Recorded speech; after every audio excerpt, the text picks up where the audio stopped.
Hey, good morning, Dean.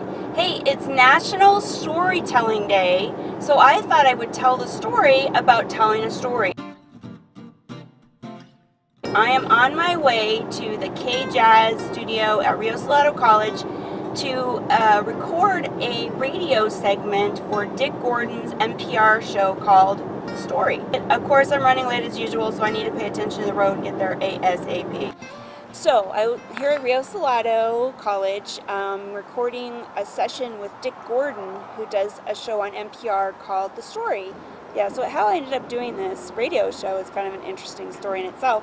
When I first started having problems and realizing, it looks pretty bad for me keeping my house, I went out onto the internet and came across a blog called Love in the Time of Foreclosure.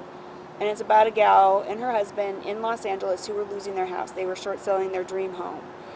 And the way they wrote the story of their experience was so positive.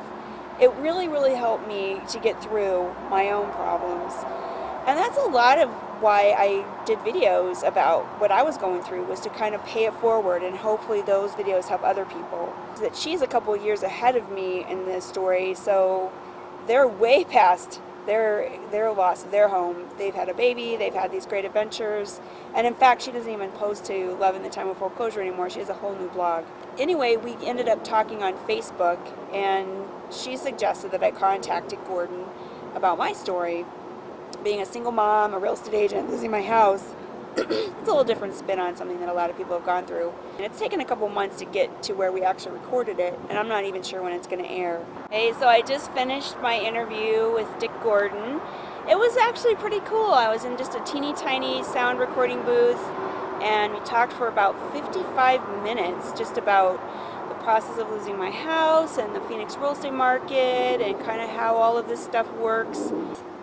People are watching me record this right now. It's kind of odd, but so it's been 4 months since I lost my house, and I just don't really, I've moved past it. I've moved so far past it.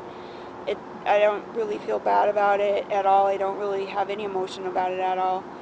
And I'm just focusing now on, moving forward and getting back on my feet and rebuilding. It's kind of weird because I had this conversation just now, and then last night I had my mechanic, who's kind of like a Yoda mechanic. He came over to my house to work on my car, and he had this really amazing pep talk that he gave me.